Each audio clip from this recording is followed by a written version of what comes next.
Kan kelima isu di atas, maka isu nomor satulah yang terpilih dan mendapatkan skor tertinggi. Dari permasalahan tersebut, maka penulis mengambil judul untuk membuat aplikasi sistem peminjaman dan pengembalian berkas rekam medis di UPTD Puskesmas Cimerang. Tanpa lama-lama, langsung saja simak videonya di Febriansa Project terkait apa itu rancangan aktualisasi pada saat Latsar CPNS 2019. Ya, pengalaman aku ya. Berikut untuk videonya.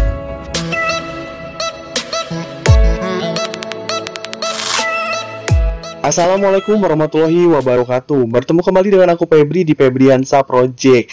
Pada kesempatan kali ini, tidak lupa aku selalu berdoa untuk teman-teman semuanya. Semoga selalu dalam keadaan yang sehat. Berikut juga dengan keluarga teman-teman di rumah dan teman-teman di tempat kerjanya teman-teman.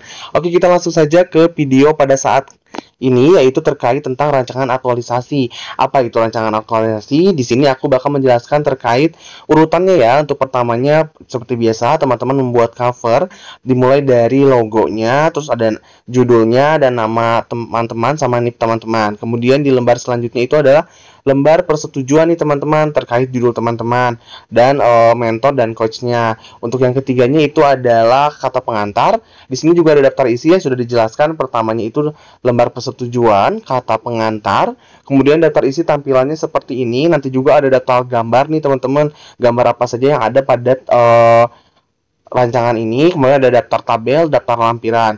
Untuk pendahuluan sendiri terdiri dari latar belakang, terus kayak tujuan, terus profil lembaga.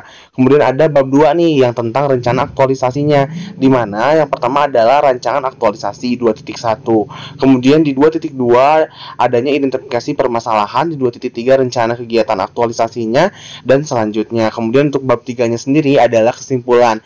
Jadi cuma 3 bab nih teman-teman untuk rancangan aktualisasi. Seperti tadi yang udah aku jelaskan, kita masuk ke bab yang pertama, yaitu bab pendahuluan, di mana pada bab pendahuluan pertama adalah latar belakang berisi tentang pengertian ASN, kemudian adalah keadaan tempat teman-teman instansinya, terus berdasarkan undang-undang ASN apa sih namanya, CPNS itu atau PNS itu punya tugas sebagai pelayanan publik, dijelaskan juga itu untuk latar belakang tergantung teman-teman juga. Terus melihat juga salah satu tugas ASN juga kan dalam undang-undangnya nomor 5 tahun 2014 pelayanan publik itu seperti apa, karena penulis adalah sebagai seorang perekam medis nih teman-teman. Aku contohnya, jadi aku jelaskan bahwa memang seorang perekam medis itu adalah seorang pelayan publik ya, dan kita juga harus tahu bagaimana cara biar pelayanan itu berjalan dengan baik ya, dalam keadaan di puskesmasnya seperti apa dijelaskan juga. Kenapa? Karena di sini tuh kita bakal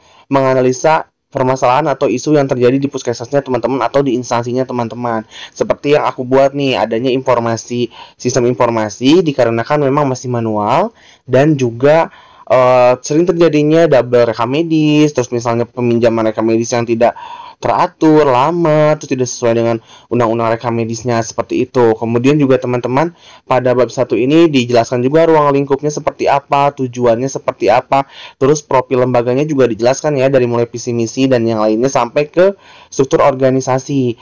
Oke, untuk bab yang kedua teman-teman langsung masuk ke analisis rencana kegiatan nih teman-teman. Langsung pertamanya adalah jelaskan visi dan misi satuan kerja teman-teman, kemudian struktur organisasinya seperti apa, tugasnya teman-teman, tugasnya mentor teman-teman, terus tugasnya teman-teman di tempat kerjanya teman-teman seperti apa. Misalkan contohnya kayak aku nih, misalnya rekam medis itu mendaftarkan pasien atau misalkan membuat pelaporan seperti itu. Oke, selanjutnya untuk urutan ini itu sebetulnya tergantung oleh format dari tempat lasarnya teman-teman ya. Jadi ini mah hanya contoh saja ya teman-teman. Jadi kalau misalnya jangan terlalu terpaku. Oke, kita lanjutkan. Selanjutnya yang masuk ke yang tabel identifikasi permasalahan. Jadi ada permasalahan apa saja nih teman-teman di tempat teman-teman. Contoh misalnya kayak aku, peminjaman rekam medisnya belum optimal, terus misalnya pendaftaran rawat inapnya belum optimal, terus tidak adanya outgate, tidak adanya batas penyimpanan rekam medis teman-teman. Kemudian setelah itu menentukan juga dengan rumus yang USG atau yang APKL yang udah aku share di video sebelumnya. Di sini untuk kegiatan-kegiatan yang dilakukan teman-teman itu harus berhubungan dan didasari dengan aneka ya teman-teman. Contoh misalnya ada beberapa kegiatan yang dilakukan setelah kita mendapatkan isu yang memang memiliki nilai USG tertinggi ya teman-teman, berarti itu adalah prioritas utamanya. Kita jelaskan nih urutan-urutannya dari mulai contoh aku membuat lahastab, kemudian menemui atasan, sampai ke membuat laporan bagaimana tindak lanjut dari inovasi yang kita buat seperti itu. Kemudian next di 2.4 teman-teman nanti akan membuat rencana tulisan seperti apa, permasalahannya isunya apa saja, terus yang diangkatnya apa. Terus teman-teman itu nanti uraikan nih kegiatan-kegiatan yang tadi dari mulai prastab, tahapan kegiatannya seperti apa saja, terus outputnya apa, terus kontribusi atau keterkaitan dengan anekanya itu seperti apa, misalkan prastab dengan akuntabilitasnya apa, misalkan seperti itu. Contohnya misalnya akuntabilitasnya itu berhubungan dengan tanggung jawab atau seperti apa gitu.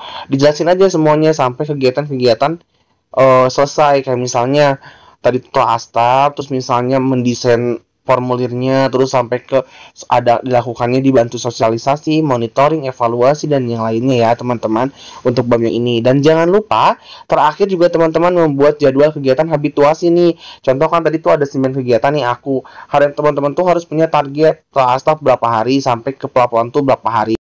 Kita masuk ke bab ke terakhir ini, bab ketiga nih, terkait kesimpulan dan saran. Disimpulkan aja nih teman-teman terkait kayak misalnya pengertian aneka, terus misalkan apa tahapan-tahapan kegiatan seperti apa, sampai ke sarannya juga untuk teman-teman seperti apa tindak lanjutnya, dan terakhir itu adalah lampiran.